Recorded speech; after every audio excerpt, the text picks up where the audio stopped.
Hey everyone, this is Hannah with the Rocket Miner giving you another video news update. Tomorrow is Veterans Day, and of course that's a day to honor all of the men and women who have served and protected and defended our country in the military. It is celebrated alongside Armistice Day and Remembrance Day in other countries. So this is a day all around the world to celebrate people who serve in the military. Specifically, it's celebrated on November 11th because it marks the anniversary of the end of World War I. The war officially ended on the 11th hour of the 11th day of the 11th month in 1918. So that's why we celebrate Veterans Day on November 11th. And as I said, this is a day just to honor all of the men and women who have served in the military. Several local events and services and things will be happening to honor and help all of our local veterans. So tomorrow, the American Legion Archie Hay Post 24 is going to start off with having a free breakfast for all veterans, and their families are welcome to be a part of that. That starts at 7 a.m. at the Post that's on Broadway Street in downtown Rock Springs. The sons of the American Legion members will be preparing and serving the breakfast, so veterans and their families can go enjoy that in the morning. And then there will be a ceremony at 8:05 a.m. The flag in front of the American Legion will be lowered to half-staff in a ceremony that honors fallen veterans and prisoners of war and those missing in action. There will also be another ceremony in the veteran section of the Rock Springs Municipal Cemetery. That will be at 8:35 to 8:45 a.m. And then for lunch, if veterans want to grab lunch, you can get it at the Memorial Hospital of Sweetwater County drive-through lunch Veterans Day event. They'll be doing that as a drive-through. They usually have it in person, but obviously because of COVID-19 guidelines, they're doing it as a drive-through. But veterans can still go to the hospital. They said to drive around to the back of the specialty clinics that are at 1180 College Drive. That's where they'll have it set up. So veterans can drive through, grab a lunch from them. And that will be from 11:30 a.m. to 1:30 p.m. on Veterans Day.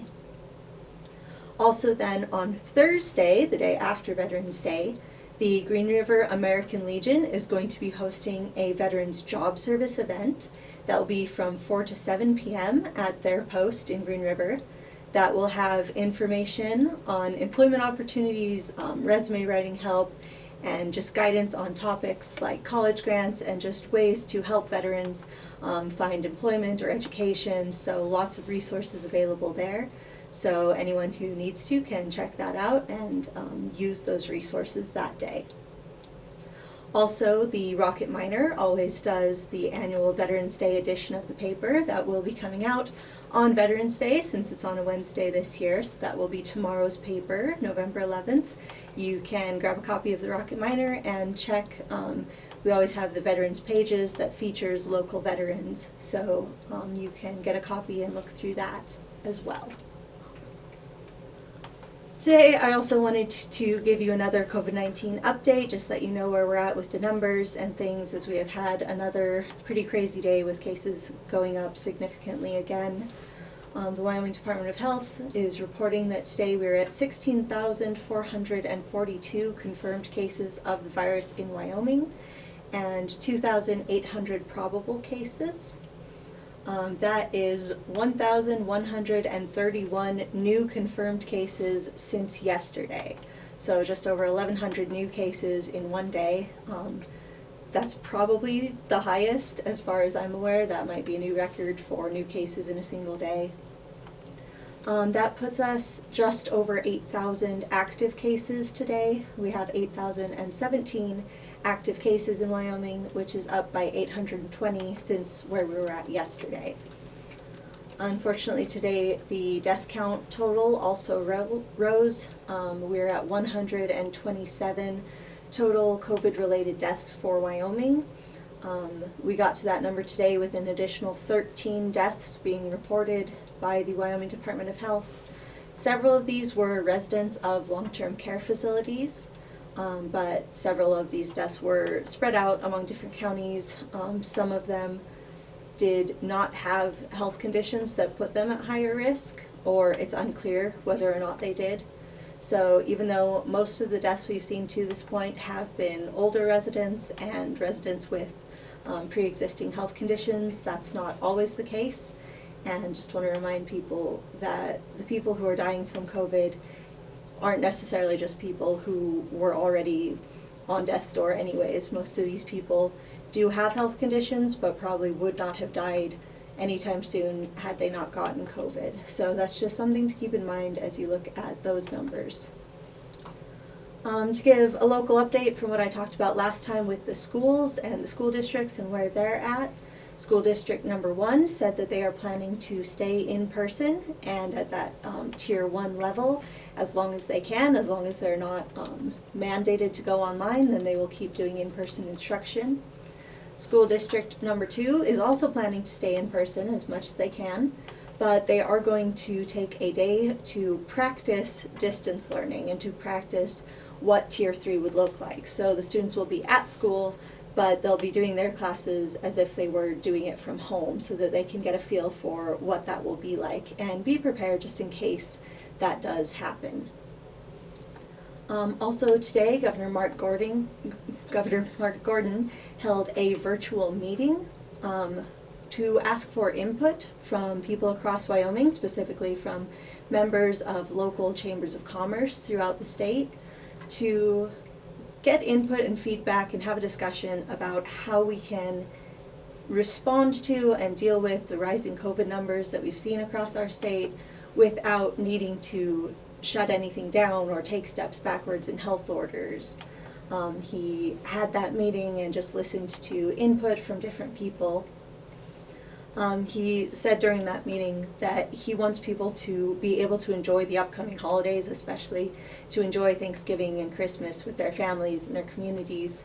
But he did say that where we're at right now, we keep setting new records with our COVID numbers almost every day. And he said that that is concerning to see how those numbers continue to rise. And so he's looking for solutions and wants to be engaged with people to talk about what can we do here in Wyoming to stop that spread, because as he's pointed out multiple times, he doesn't want to shut things down. He wants to protect our economy and to keep things going. But if our numbers keep rising this drastically, that will hurt our economy. People will be sick and unable to go to work.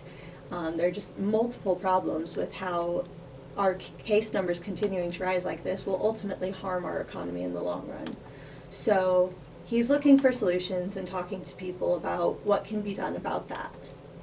And I think that everyone needs to be thinking that way, thinking what can we do, what actions can I take, what responses can we have as a state to deal with this spike in cases that just continues rising, continues going up. What actions do we need to take, what changes do we need to make to get control of that and to respond to it reasonably so that we can keep going and keep moving forward but keep protecting people. Also, I was thinking with tomorrow being Veterans Day and thinking about how can we honor and how can we serve the people who have served us. Most of our veterans, so many of our veterans are older and they are higher risk for COVID. If they get it, it could have serious consequences. It could take their lives. And I think one thing to think about is that it's important, it's a good way to honor them by protecting them from things like COVID-19.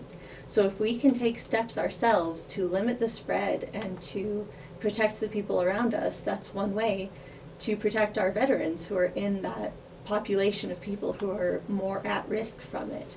Think about them. Think about how much they've sacrificed for us.